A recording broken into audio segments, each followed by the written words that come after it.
Mark 10ஆம் அதிகாரம். அவர் அவ்விடம் விட்டெழுந்து யோர்தானுக்கு அக்கறையில் உள்ள தேசத்தின் வழியாய் யூதேயாவின் எல்லைகளில் வந்தார். ஜனங்கள் மறுபடியும் அவரிடத்தில் கூடி வந்தார்கள். அவர் தம்முடைய வழக்கத்தின்படியே மறுபடியும் அவர்களுக்கு போதகம் பண்ணினார். அப்பொழுது பரிசேயர் அவரை சோதிக்க வேண்டுமென்று அவரிடத்தில் வந்து, புருஷனானவன் தன் மனைவியை தள்ளிவிடுவது நியாயமா என்று கேட்டார்கள். அவர் பிரதியுத்தரமாக, மோசே உங்களுக்கு கட்டளையிட்டிருக்கிறது என்ன என்று கேட்டார். அதற்கு அவர்கள், தழுதற் சீட்டை எழுதி கொடுத்து அவளை தள்ளிவிடலாம் என்று மோசே உத்தரவு கொடுத்திருக்கிறார் என்றார்கள்.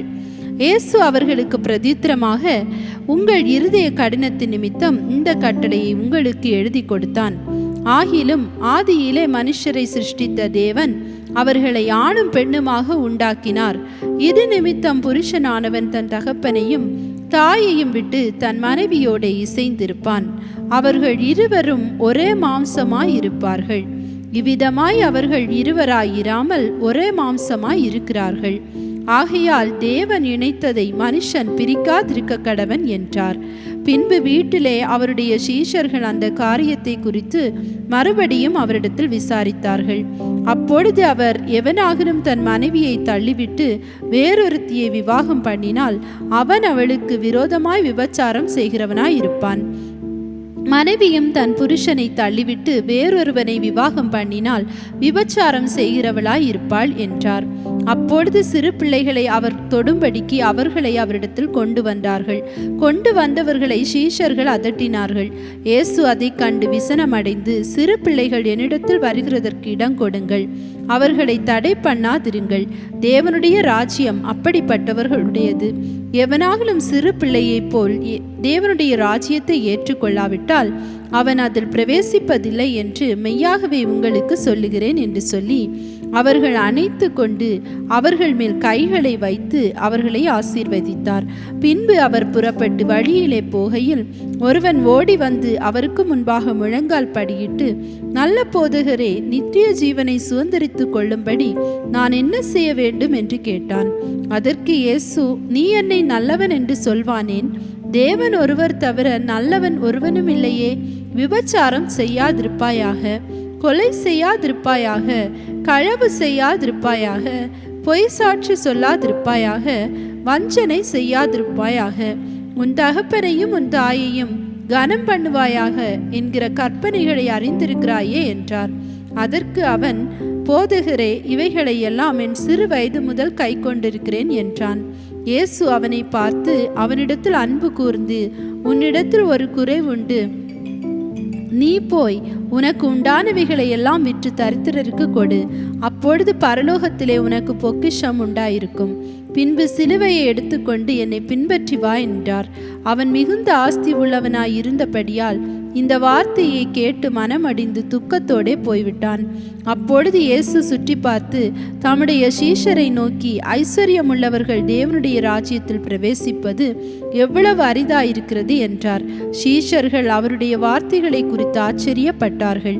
இயேசு பின்னும் அவர்களை நோக்கி, பிள்ளைகளே, ஐஸ்வர்யத்தின் மேல் நம்பிக்கையாய் இருக்கிறவர்கள் தேவனுடைய ராஜ்யத்தில் பிரவேசிக்கிறது எவ்வளவு அரிதாயிருக்கிறது. ஐஸ்வர்யவான் தேவனுடைய ராஜ்யத்தில் பிரவேசிப்பதை பார்க்கலும் ஒட்டகமானது ஊசியின் காதிலே நுழைவது எளிதாயிருக்கும் என்றார். அவர்கள் பின்னும் அதிகமாய் ஆச்சரியப்பட்டு, அப்படியானால் யார் ரட்சிக்கப்படக்கூடும் என்று தங்களுக்குள்ளே சொல்லிக் கொண்டார்கள். இயேசு அவர்களை பார்த்து, மனுஷரால் இது கூடாததுதான், தேவனால் இது கூடாததல்ல. தேவனாலே எல்லாம் கூடும் என்றார். அப்பொழுது பேதுரு அவரை நோக்கி, இதோ நாங்கள் எல்லாவற்றையும் விட்டு உம்மை பின்பற்றினோமே என்று சொல்லத் தொடங்கினான். அதற்கு இயேசு பிரதியுத்தரமாக, என் நிமித்தமாகவும் சுவிசேஷத்தின் நிமித்தமாகவும் வீட்டையாவது சகோதரரையாவது சகோதரிகளையாவது தகப்பனையாவது தாயையாவது மனைவியையாவது பிள்ளைகளையாவது நிலங்களையாவது விட்டவன் எவனும் இப்பொழுது இம்மையிலே துன்பங்களோட கூட நூறத்தனையாக வீடுகளையும் சகோதரரையும் சகோதரிகளையும் தாய்களையும் பிள்ளைகளையும் நிலங்களையும் மறுமையிலே நித்திய ஜீவனையும் அடைவான் என்று மெய்யாகவே உங்களுக்கு சொல்லுகிறேன். ஆகிலும் முந்தினோர் அநேகர் பிந்தினோராயும் பிந்தினோர் அநேகர் முந்தினோராயும் இருப்பார்கள் என்றார். பின்பு அவர்கள் எருசலேமுக்கு பிரயாணமாய் போகையில் இயேசு அவர்களுக்கு முன்னே நடந்து போனார். அவர்கள் திகைத்து அவருக்கு பின்னே பயத்தோடே போனார்கள். அப்பொழுது அவர் 12 அழைத்து தமக்கு சம்பவிக்க போகிறவைகளை அவர்களுக்கு மறுபடியும் சொல்ல தொடங்கினார். இதோ எருசலேமுக்கு போகிறோம், அங்கே மனுஷகுமாரன் பிரதான ஆசாரியரிடத்திலும் வேதபாரகரிடத்திலும் ஒப்பு கொடுக்கப்படுவார். அவர்கள் அவரை மரண ஆக்கினைக்குள்ளாக தீர்த்து புறதேசத்தாரிடத்தில் ஒப்பு கொடுப்பார்கள். அவர்கள் அவரை பரியாசம் பண்ணி அவரை வாரினால் அடித்து அவர் மேல் துப்பி அவரை கொலை செய்வார்கள். ஆகிலும் 3ஆம் நாளிலே அவர் உயிரோடு எழுந்திருப்பார் என்றார். அப்பொழுது செபதேயுவின் குமாரராகிய யாக்கோபும் யோவானும் அவரிடத்தில் வந்து, போதகரே, நாங்கள் கேட்டுக்கொள்ளப் போகிறதை நீர் எங்களுக்கு செய்ய வேண்டும் என்று விரும்புகிறோம் என்றார்கள். அவர் அவர்களை நோக்கி, நான் உங்களுக்கு என்ன செய்ய வேண்டும் என்று விரும்புகிறீர்கள் என்று கேட்டார். அதற்கு அவர்கள், உமது மகிமையிலே எங்களில் ஒருவன் உமது வலது பாரிசத்திலும் ஒருவன் உமது இடது பாரிசத்திலும் உட்கார்ந்திருக்கும்படி எங்களுக்கு அருள் செய்ய வேண்டும் என்றார்கள். இயேசு அவர்களை நோக்கி, நீங்கள் கேட்டுக்கொள்கிறது இன்னதென்று உங்களுக்கே தெரியவில்லை. நான் குடிக்கும் பாத்திரத்தில் நீங்கள் குடிக்கவும் நான் பெறும் ஸ்நானத்தை நீங்கள் பெறவும் உங்களால் கூடுமா என்றார். அதற்கு அவர்கள் கூடும் என்றார்கள். இயேசு அவர்களை நோக்கி, நான் குடிக்கும் பாத்திரத்தில் நீங்கள் குடிப்பீர்கள், நான் பெறும் ஸ்நானத்தையும் நீங்கள் பெறுவீர்கள். ஆனாலும் என் வலது பாரிசத்திலும் என் இடது பாரிசத்திலும் உட்கார்ந்திருக்கும்படி எவர்களுக்கு ஆயத்தம் பண்ணப்பட்டிருக்கிறதோ அவர்களுக்கே அல்லாமல் மற்றொருவருக்கும் அதை அருளுவது என் காரியம் அல்ல என்றார். மற்ற 10 பேரும் அதை கேட்டு யாக்கோபின் மேலும் யோவானின் மேலும் எரிச்சலானார்கள். அப்பொழுது இயேசு அவர்களை கிட்ட வர செய்து, புறஜாதியாருக்கு அதிகாரிகளாக எண்ணப்பட்டவர்கள் அவர்களை இருமாப்பாய் ஆளுகிறார்கள் என்றும் அவர்களில் பெரியவர்கள் அவர்கள் மேல் கடினமாய் அதிகாரம் செலுத்துகிறார்கள் என்றும் நீங்கள் அறிந்திருக்கிறீர்கள். உங்களுக்குள்ளே அப்படி இருக்கலாகாது. உங்களில் எவனாகிலும் பெரியவனாய் இருக்க விரும்பினால் அவன் உங்களுக்கு பணிவிடைக்காரனாய் இருக்க கடவன். உங்களில் எவனாகிலும் முதன்மையானவனாய் இருக்க விரும்பினால் அவன் எல்லாருக்கும் ஊழியக்காரனாய் இருக்க கடவன். அப்படியே மனுஷகுமாரனும் ஊழியம் கொள்ளும்படி வராமல் ஊழியம் செய்யவும் அநேகரை மீட்கும் பொருளாக தம்முடைய ஜீவனை கொடுக்கவும் வந்தார் என்றார். பின்பு அவர்கள் எரிகோவுக்கு வந்தார்கள். அவரும் அவருடைய சீஷர்களும் திரளான ஜனங்களும் எரிகோவை விட்டு புறப்படுகிற போது திமேயுவின் மகனாகிய பர்த்திமேயு என்கிற ஒரு குருடன் வழியருகே உட்கார்ந்து பிச்சை கேட்டு கொண்டிருந்தான். அவன் நசரேயனாகிய இயேசு வருகிறார் என்று கேள்விப்பட்டு, இயேசுவே, தாவீதின் குமாரனே, எனக்கு இரங்கும் என்று கூப்பிடத் தொடங்கினான். அவன் பேசாதிருக்கும்படி அநேகர் அவனை அதட்டினார்கள். அவனோ, தாவீதின் குமாரனே, எனக்கு இரங்கும் என்று முன்னிலும் அதிகமாய் கூப்பிட்டான். இயேசு நின்று அவனை அழைத்து வர சொன்னார். அவர்கள் அந்த குருடனை அழைத்து, திடன்கொள், எழுந்திரு, உன்னை அழைக்கிறார் என்றார்கள். உடனே அவன் தன் மேல் வஸ்திரத்தை எறிந்துவிட்டு எழுந்து இயேசுவினிடத்தில் வந்தான். இயேசு அவனை நோக்கி, நான் உனக்கு என்ன செய்ய வேண்டும் என்றிருக்கிறாய் என்றார். அதற்கு அந்த குருடன், ஆண்டவரே, நான் பார்வையடைய வேண்டும் என்றான். இயேசு அவனை நோக்கி, நீ போகலாம், உன் விசுவாசம் உன்னை ரட்சித்தது என்றார். உடனே அவன் பார்வையடைந்து வழியிலே இயேசுவுக்கு பின் சென்றான். மார்க்கு 11ஆம் அதிகாரம். அவர்கள் எருசலேமுக்கு சமீபமாய் சேர்ந்து ஒலிவமலைக்கு அருகான பெத்பகே பெத்தானியா என்னும் ஊர்களுக்கு வந்தபோது அவர் தம்முடைய சீஷரில் 2 பேரை நோக்கி, உங்களுக்கு எதிரே இருக்கிற கிராமத்துக்கு போங்கள். அதில் பிரவேசித்த உடனே மனுஷர் ஒருவரும் ஒரு காலம் ஏறியிராத ஒரு கழுதை குட்டி கட்டியிருக்க காண்பீர்கள். அதை அவிழ்த்து கொண்டு வாருங்கள். ஏன் இப்படி செய்கிறீர்கள் என்று ஒருவன் உங்களிடத்தில் கேட்டால், இது ஆண்டவருக்கு வேண்டும் என்று சொல்லுங்கள். உடனே அதை இவ்விடத்திற்கு அனுப்பிவிடுவான் என்று சொல்லி அவர்களை அனுப்பினார். அவர்கள் போய் வெளியே இருவழி சந்தில் ஒரு வாசல் அருகே கட்டியிருந்த அந்த குட்டியை கண்டு அதை அவிழ்த்தார்கள். அப்பொழுது அங்கே நின்றவர்களில் சிலர், நீங்கள் குட்டியை அவிழ்க்கிறது என்னவென்றார்கள். இயேசு கற்பித்தபடியே அவர்களுக்கு உத்தரவு சொன்னார்கள். அப்பொழுது அவர்களை போக விட்டார்கள். அவர்கள் அந்த குட்டியை இயேசுவினிடத்தில் கொண்டு வந்து அதன் மேல் தங்கள் வஸ்திரங்களை போட்டார்கள். அவர் அதன் மேல் ஏறி போனார். அநேகர் தங்கள் வஸ்திரங்களை வழியிலே விரித்தார்கள். வேறு சிலர் மரக்கிளைகளை தரித்து வழியிலே பரப்பினார்கள். முன்னடப்பாரும் பின்னடப்பாரும், ஓசன்னா, கர்த்தரின் நாமத்தினாலே வருகிறவர் ஸ்தோத்திரிக்கப்பட்டவர், கர்த்தரின் நாமத்தினாலே வருகிற நம்முடைய பிதாவாகிய தாவீதின் ராஜ்யம் ஆசீர்வதிக்கப்படுவதாக, உன்னதத்திலே ஓசன்னா என்று சொல்லி ஆர்ப்பரித்தார்கள். அப்பொழுது இயேசு எருசலேமுக்கு வந்து தேவாலயத்தில் பிரவேசித்து எல்லாவற்றையும் சுற்றி பார்த்து சாயங்காலமான போது 12 கூட பெத்தானியாவுக்கு போனார். மறுநாளிலே அவர்கள் பெத்தானியாவிலிருந்து புறப்பட்டு வருகையில் அவருக்கு பசி உண்டாயிற்று. அப்பொழுது இலைகளுள்ள ஒரு அத்திமரத்தை தூரத்திலே கண்டு அதில் ஏதாகிலும் அகப்படுமோ என்று பார்க்க வந்தார். அத்திப்பழ காலமாயிராதபடியால் அவர் அதனிடத்தில் வந்தபோது அதில் இலைகளை அல்லாமல் வேறொன்றையும் காணவில்லை. அப்பொழுது இயேசு அதை பார்த்து, இது முதல் ஒரு காலம் ஒருவனும் உன்னிடத்தில் கனியை புசியாதிருக்க கடவன் என்றார். அதை அவருடைய சீஷர்கள் கேட்டார்கள். அவர்கள் எருசலேமுக்கு வந்தார்கள். இயேசு தேவாலயத்தில் பிரவேசித்து ஆலயத்தில் விற்கிறவர்களையும் கொள்ளுகிறவர்களையும் துரத்திவிட்டு காசுக்காரருடைய பலகைகளையும் புறா விற்கிறவர்களுடைய ஆசனங்களையும் கவிழ்த்து, ஒருவனும் தேவாலயத்தின் வழியாக யாதொரு பண்டத்தையும் கொண்டு போக விடாமல், என்னுடைய வீடு எல்லா ஜனங்களுக்கும் ஜெப வீடு எனப்படும் என்று எழுதியிருக்கவில்லையா? நீங்களோ அதை கள்ளர் குகையாக்கினீர்கள் என்று அவர்களுக்கு சொல்லி உபதேசித்தார். அதை வேதபாரகரும் பிரதான ஆசாரியரும் கேட்டு அவரை கொலை செய்ய வகை தேடினார்கள். ஆகிலும் ஜனங்கள் எல்லாரும் அவருடைய உபதேசத்தை குறித்து ஆச்சரியப்பட்டபடியினாலே அவருக்கு பயந்திருந்தார்கள். சாயங்காலமான போது அவர் நகரத்திலிருந்து புறப்பட்டு போனார்.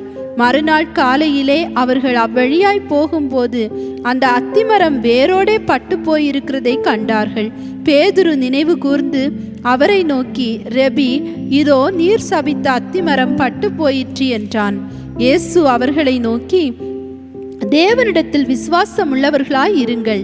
எவனாகிலும் இந்த மலையை பார்த்து நீ பெயர்ந்து சமுத்திரத்திலே தள்ளுண்டு போ என்று சொல்லி தான் சொன்னபடியே நடக்கும் என்று தன் இருதயத்தில் சந்தேகப்படாமல் விசுவாசித்தால் அவன் சொன்னபடியே ஆகும் என்று மெய்யாகவே உங்களுக்கு சொல்லுகிறேன்.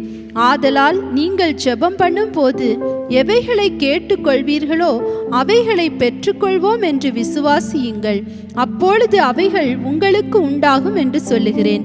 நீங்கள் நின்று ஜெபம் பண்ணும்போது ஒருவன் பேரில் உங்களுக்கு யாதொரு குறை உண்டாயிருக்குமானால் பரலோகத்தில் இருக்கிற உங்கள் பிதா உங்கள் தப்பிதங்களை உங்களுக்கு மன்னிக்கும்படி அந்த குறையை அவனுக்கு மன்னியுங்கள். நீங்கள் மன்னியாதிருப்பீர்களானால் பரலோகத்தில் இருக்கிற உங்கள் பிதாவும் உங்கள் தப்பிதங்களை மன்னியாதிருப்பார் என்றார். அவர்கள் மறுபடியும் எருசலேமுக்கு வந்தார்கள். அவர் தேவாலயத்திலே உலாவிக் கொண்டிருக்கையில் பிரதான ஆசாரியரும் வேதபாரகரும் மூப்பரும் அவரிடத்தில் வந்து, நீர் எந்த அதிகாரத்தினால் இவைகளை செய்கிறீர்? இவைகளை செய்கிறதற்கு அதிகாரத்தை உமக்கு கொடுத்தவர் யார் என்று கேட்டார்கள். இயேசு பிரதியுத்தரமாக, நானும் உங்களிடத்தில் ஒரு காரியத்தை கேட்கிறேன். நீங்கள் எனக்கு உத்தரவு சொல்லுங்கள். அப்பொழுது நானும் இன்ன அதிகாரத்தினாலே இவைகளை செய்கிறேன் என்று உங்களுக்கு சொல்லுவேன். யோவான் கொடுத்த ஸ்நானம் தேவனால் உண்டாயிற்றோ மனுஷரால் உண்டாயிற்றோ? எனக்கு உத்தரவு சொல்லுங்கள் என்றார். அதற்கு அவர்கள், தேவனால் உண்டாயிற்றென்று சொல்வோமானால் பின்ன ஏன் அவரை விசுவாசிக்கவில்லை என்று கேட்பார். மனுஷரால் உண்டாயிற்றென்று சொல்வோமானால் ஜனங்களுக்கு பயப்பட வேண்டியதாய் இருக்கும். எல்லாரும் யோவானை மெய்யாக தீர்க்கதரிசி என்று எண்ணுகிறார்களே என்று தங்களுக்குள்ளே ஆலோசனை பண்ணி இயேசுவுக்கு பிரதியுத்தரமாக, எங்களுக்கு தெரியாது என்றார்கள். அப்பொழுது இயேசு, நானும் இன்ன அதிகாரத்தினாலே இவைகளை செய்கிறேன் என்று உங்களுக்கு சொல்லேன் என்றார். மார்க்கு 12ஆம் அதிகாரம். பின்பு அவர் உவமைகளாய் அவர்களுக்கு சொல்ல தொடங்கினதாவது, ஒரு மனுஷன் ஒரு திராட்சை தோட்டத்தை உண்டாக்கி அதை சுற்றிலும் வேலியடைத்து இரசத்தொட்டியை உண்டு பண்ணி கோபுரத்தையும் கட்டி தோட்டக்காரருக்கு அதை குத்தகையாக விட்டு புறதேசத்துக்கு போயிருந்தான். தோட்டக்காரரிடத்தில் திராட்சை தோட்டத்து கனிகளில் தன் பாகத்தை வாங்கி கொண்டு வரும்படி பருவ காலத்திலே அவர்களிடத்தில் ஒரு ஊழியக்காரனை அனுப்பினான். அவர்கள் அவனை பிடித்து அடித்து வெறுமையாய் அனுப்பிவிட்டார்கள். பின்பு வேறொரு ஊழியக்காரனை அவர்களிடத்தில் அனுப்பினான். அவர்கள் அவன் மேல் கல்லெறிந்து தலையிலே காயப்படுத்தி அவமானப்படுத்தி அனுப்பிவிட்டார்கள். மறுபடியும் வேறொருவனை அனுப்பினான். அவனை அவர்கள் கொலை செய்தார்கள். வேறு அநேகரையும் அனுப்பினான். அவர்களில் சிலரை அடித்து சிலரை கொன்று போட்டார்கள். அவனுக்கு பிரியமான ஒரே குமாரன் இருந்தான். என் குமாரனுக்கு அஞ்சுவார்கள் என்று சொல்லி அவனையும் கடைசியிலே அவர்களிடத்தில் அனுப்பினான். தோட்டக்காரரோ, இவன் சுதந்திரவாளி, இவனை கொலை செய்வோம், வாருங்கள், அப்பொழுது சுதந்திரம் நம்முடையதாகும் என்று ஒருவரோடொருவர் சொல்லிக்கொண்டு அவனை பிடித்து கொலை செய்து திராட்சை தோட்டத்துக்கு புறம்பே போட்டுவிட்டார்கள். அப்படி இருக்க திராட்சை தோட்டத்துக்கு எஜமான் என்ன செய்வான்? அவன் வந்து அந்த திராட்சை தோட்டக்காரரை சங்கரித்து திராட்சை தோட்டத்தை மற்றவர்களுக்கு ஒப்பு கொடுப்பான் அல்லவா?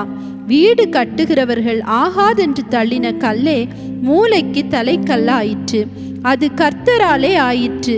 அது நம்முடைய கண்களுக்கு ஆச்சரியமாய் இருக்கிறது என்று எழுதியிருக்கிற வாக்கியத்தை நீங்கள் வாசிக்கவில்லையா என்றார். இந்த உவமையை தங்களை குறித்து சொன்னார் என்று அவர்கள் அறிந்து அவரை பிடிக்க வகை தேடினார்கள். ஆனாலும் ஜனத்துக்கு பயந்து அவரை விட்டு போய்விட்டார்கள். அவர்கள் பேச்சிலே அவரை அகப்படுத்தும்படிக்கு பரிசேயரிலும் ஏரோதியரிலும் சிலரை அவரிடத்தில் அனுப்பினார்கள். அவர்கள் வந்து, போதகரே, நீர் சத்தியமுள்ளவர் என்றும் எவனை குறித்து உமக்கு கவலை இல்லை என்றும் அறிந்திருக்கிறோம். நீர் முகதாட்சணியம் இல்லாதவராய் தேவனுடைய மார்க்கத்தை சத்தியமாய் போதிக்கிறீர். ராயனுக்கு வரி கொடுக்கிறது நியாயமோ அல்லவோ? நாம் கொடுக்கலாமோ கொடுக்க கூடாதோ என்று கேட்டார்கள். அவர்களுடைய மாயத்தை அவர் அறிந்து, நீங்கள் என்னை ஏன் சோதிக்கிறீர்கள்? நான் பார்க்கும்படிக்கு ஒரு பணத்தை என்னிடத்தில் கொண்டு வாருங்கள் என்றார். அவர்கள் அதை கொண்டு வந்தார்கள். அப்பொழுது அவர், இந்த சுரூபமும் மேலெடுத்தும் யாருடையதென்று கேட்டார். ராயனுடையது என்றார்கள். அதற்கு இயேசு, ராயனுடையதை ராயனுக்கும் தேவனுடையதை தேவனுக்கும் செலுத்துங்கள் என்றார். அவர்கள் அவரை குறித்து ஆச்சரியப்பட்டார்கள். உயிர்த்தெழுதல் இல்லை என்று சாதிக்கிற சதுசேயர் அவரிடத்தில் வந்து, போதகரே, ஒருவனுடைய சகோதரன் சந்தானம் இல்லாமல் தன் மனைவியை விட்டு இறந்து போனால் அவனுடைய சகோதரன் அவன் மனைவியை விவாகம் பண்ணி தன் சகோதரனுக்கு சந்தானம் உண்டாக்க வேண்டும் என்று மோசே எங்களுக்கு எழுதி வைத்திருக்கிறாரே. இப்படி இருக்க 7 பேர் சகோதரர் இருந்தார்கள். மூத்தவன் ஒரு பெண்ணை விவாகம் பண்ணி சந்தானம் இல்லாமல் இறந்து போனான். 2ஆம் சகோதரன் அவளை விவாகம் பண்ணி அவனும் சந்தானம் இல்லாமல் இறந்து போனான்.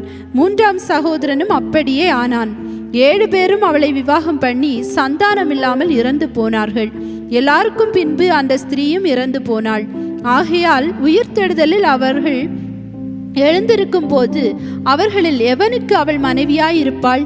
7 பேரும் அவளை மனைவியாக கொண்டிருந்தார்களே என்று கேட்டார்கள்.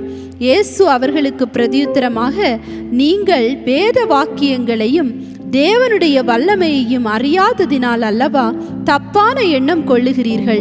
மரித்தோர் உயிரோடு எழுந்திருக்கும் போது கொள்வனையும் கொடுப்பனையும் இல்லை. அவர்கள் பரலோகத்தில் இருக்கிற தேவதூதரை போலிருப்பார்கள். மரித்தோர் எழுந்திருப்பதை பற்றி நான் ஆபிரகாமின் தேவனும் ஈசாக்கின் தேவனும் யாக்கோபின் தேவனுமாய் இருக்கிறேன் என்று தேவன் முட்செடியை குறித்து சொல்லிய இடத்தில் மோசேயின் ஆகமத்தில் அவனுக்கு சொன்னதை நீங்கள் வாசிக்கவில்லையா? அவர் மரித்தோருக்கு தேவனாய் இராமல் ஜீவனுள்ளோருக்கு தேவனாய் இருக்கிறார். ஆகையால் நீங்கள் மிகவும் தப்பான எண்ணம் கொள்ளுகிறீர்கள் என்றார். வேதபாரகரில் ஒருவன் அவர்கள் தர்க்கம் பண்ணுகிறதை கேட்டு அவர்களுக்கு நன்றாய் உத்தரவு சொன்னார் என்று அறிந்து அவரிடத்தில் வந்து, கற்பனைகளிலெல்லாம் பிரதான கற்பனை எதுவென்று கேட்டான். இயேசு அவனுக்கு பிரதியுத்தரமாக, கற்பனைகளிலெல்லாம் பிரதான கற்பனை எதுவென்றால், இஸ்ரவேலே கேள், நம்முடைய தேவனாகிய கர்த்தர் ஒருவரே கர்த்தர். உன் தேவனாகிய கர்த்தரிடத்தில் உன் முழு இருதயத்தோடும் உன் முழு ஆத்துமாவோடும் உன் முழு மனதோடும் உன் முழு பலத்தோடும் அன்பு கூறுவாயாக என்பதே பிரதான கற்பனை. இதற்கு ஒப்பாயிருக்கிற 2ஆம் கற்பனை என்னவென்றால், உன்னிடத்தில் நீ அன்பு கூறுவது போல் பிறனிடத்திலும் அன்பு கூறுவாயாக என்பதே. இவைகளிலும் பெரிய கற்பனை வேறொன்றுமில்லை என்றார். அதற்கு வேதபாரகன், சரிதான் போதகரே, நீர் சொன்னது சத்தியம். ஒரே தேவன் உண்டு, அவரை தவிர வேறொரு தேவன் இல்லை. முழு இருதயத்தோடும் முழு மனதோடும் முழு ஆத்மாவோடும் முழு பலத்தோடும் அவரிடத்தில் அன்பு கூறுகிறதும் தன்னிடத்தில் அன்பு கூறுகிறது போல பிறனிடத்தில் அன்பு கூறுகிறதுமே சர்வாங்க தகனம் முதலிய பலிகளை பார்க்கலும் முக்கியமாயிருக்கிறது என்றான். அவன் விவேகமாய் உத்தரவு சொன்னதை இயேசு கண்டு, நீ தேவனுடைய ராஜ்யத்துக்கு தூரமானவன் அல்ல என்றார். அதன் பின்பு ஒருவரும் அவரிடத்தில் யாதொரு கேள்வியும் கேட்க துணியவில்லை. இயேசு தேவாலயத்திலே உபதேசம் பண்ணுகையில், அவர் கிறிஸ்து தாவீதின் குமாரன் என்று வேதபாரகர் எப்படி சொல்லுகிறார்கள்? நான் உம்முடைய சத்துருக்களை உமக்கு பாதபடியாக்கி போடும் வரைக்கும் நீர் என்னுடைய வலது பாரிசத்தில் உட்காரும் என்று கர்த்தர் என் ஆண்டவரோடே சொன்னார் என்று தாவீது பரிசுத்த ஆவியினாலே சொல்லி இருக்கிறானே. தாவீது தானே அவரை ஆண்டவர் என்று சொல்லியிருக்க அவனுக்கு அவர் குமாரனாய் இருப்பது எப்படி என்றார். அநேக ஜனங்கள் அவருடைய உபதேசத்தை விருப்பத்தோடே கேட்டார்கள். பின்னும் அவர் உபதேசம் பண்ணுகையில் அவர்களை நோக்கி, நீண்ட அங்கிகளை தரித்து கொண்டு திரியவும், சந்தை வெளிகளிலே வந்தனங்களை அடையவும், ஜெபாலயங்களில் முதன்மையான ஆசனங்களில் உட்காரவும், விருந்துகளில் முதன்மையான இடங்களில் இருக்கவும் விரும்பி விதவைகளின் வீடுகளை பட்சித்து பார்வைக்கு நீண்ட ஜெபம் பண்ணுகிற வேதபாரகரை குறித்து எச்சரிக்கையாயிருங்கள், அவர்கள் அதிக ஆக்கினையை அடைவார்கள் என்றார். இயேசு காணிக்கை பெட்டிக்கு எதிராக உட்கார்ந்து ஜனங்கள் காணிக்கை பெட்டியில் பணம் போடுகிறதை பார்த்து கொண்டிருந்தார். ஐஸ்வர்யவான்கள் அநேகர் அதிகமாய் போட்டார்கள். ஏழையான ஒரு விதவையும் வந்து ஒரு துட்டுக்கு சரியான 2 காசை போட்டாள். அப்பொழுது அவர் தம்முடைய சீஷரை அழைத்து, காணிக்கை பெட்டியில் பணம் போட்ட மற்றெல்லாரை பார்க்கலும் இந்த ஏழை விதவை அதிகமாய் போட்டாள் என்று மெய்யாகவே உங்களுக்கு சொல்லுகிறேன். அவர்கள் எல்லாரும் தங்கள் பரிபூர்ணத்திலிருந்து எடுத்து போட்டார்கள். இவளோ தன் வறுமையிலிருந்து தன் ஜீவனத்துக்கு உண்டாயிருந்ததெல்லாம் போட்டுவிட்டாள் என்றார்.